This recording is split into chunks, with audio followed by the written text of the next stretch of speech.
Erebus sat upon his throne. It was a grand seat, carved from a single piece of obsidian, cool and unyielding beneath him.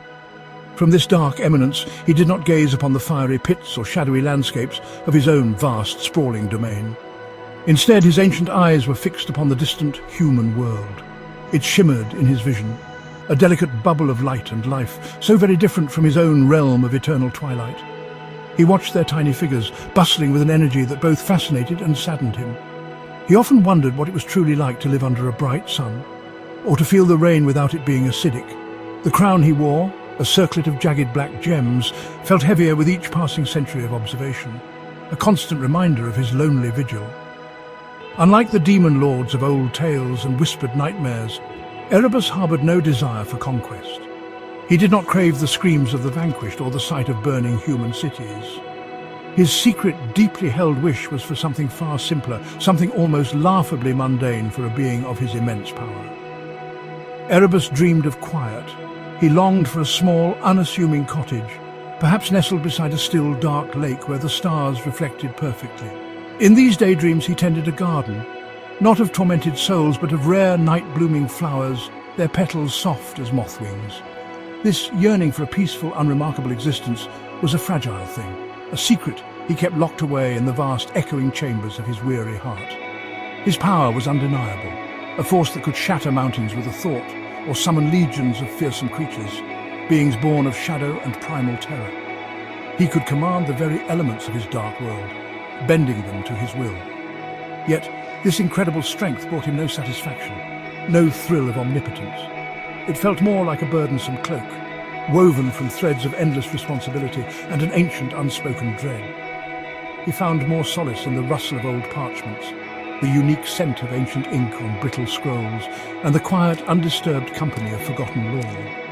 At his core, Erebus was a scholar, a keeper of histories, unfortunately trapped in the grand, imposing role of a sovereign of darkness. From his high obsidian throne, he saw the humans. They built their curious structures. They formed their fleeting bonds of love.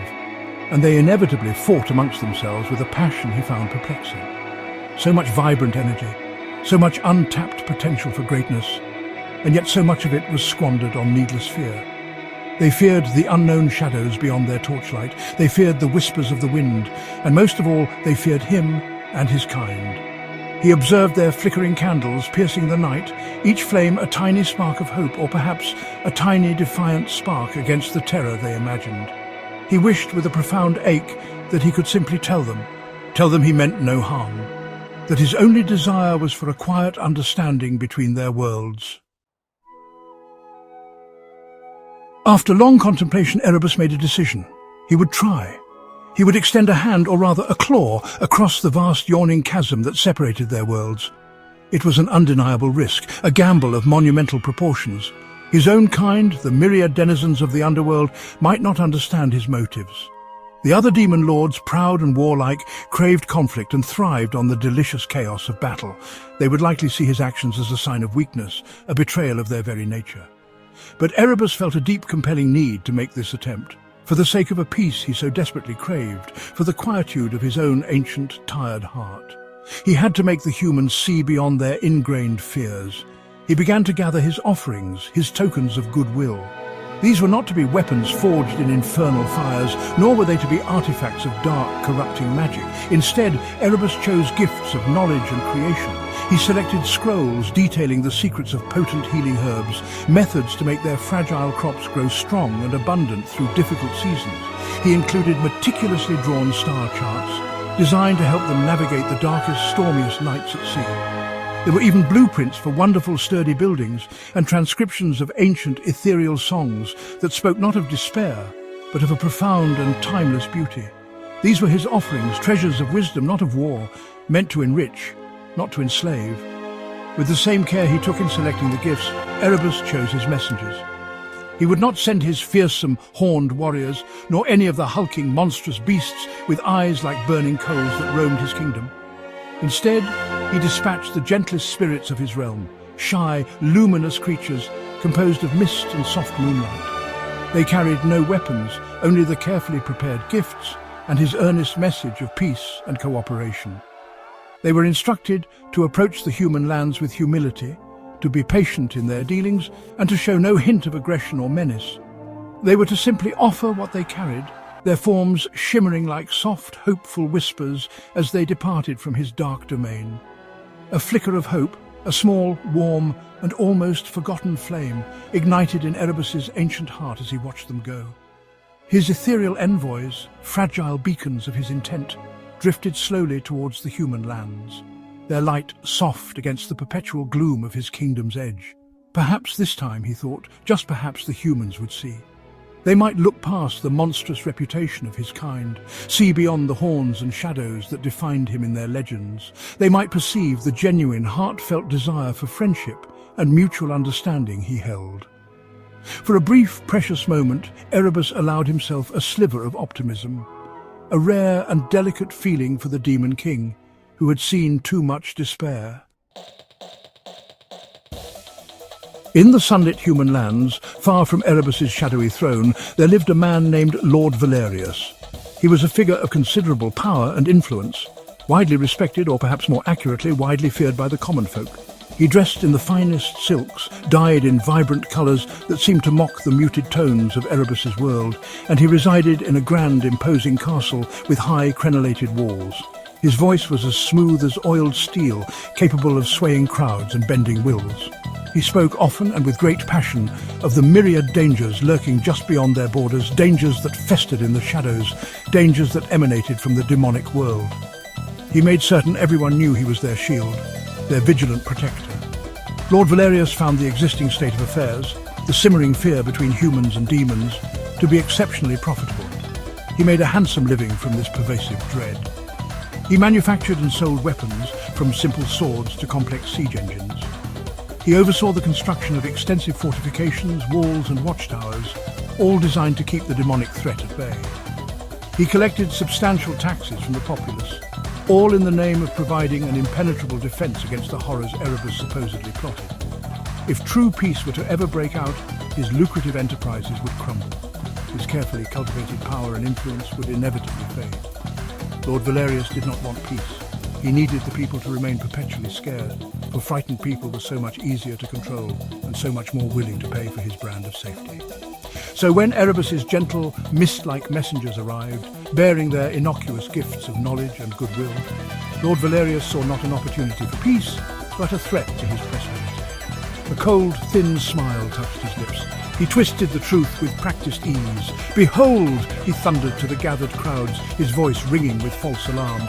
"The Demon King sends his insidious tricks. These herbs, you see, they are subtle poisons designed to weaken your bodies and minds. These star charts, they are cunning maps leading your bravest souls into inescapable demon traps. And these songs, they are dark, forbidden enchantments meant to enslave your very spirits." His poisonous words, delivered with such conviction, spread like wildfire through the anxious towns and villages. The people, already primed by years of whispered warnings and terrifying tales, listened intently to Lord Valerius. They were afraid, and he masterfully fanned the embers of their fear into a roaring, uncontrollable blaze. They readily believed his fabricated lies. In their eyes, Erebus was not a potential peacemaker, but a cunning, diabolical monster, plotting their downfall with unimaginable evil. The gentle spirits, Erebus's hopeful messengers, were met not with curiosity or gratitude, but with hurled stones, fearful shouts and unadulterated hatred. They retreated back to Erebus's realm, their ethereal forms tattered and dimmed, their mission an utter and heartbreaking failure. The humans, it seemed, did not want his gifts. They wanted their fear. The carefully chosen gifts, Erebus's offerings of peace, were unceremoniously burned in village squares. The scrolls of knowledge, the charts of the stars, the blueprints for a better future, all turned to ash, consumed by the very flames of fear Lord Valerius had ignited. Erebus's fragile hopes crumbled alongside them, dissolving into the familiar gloom of his obsidian palace.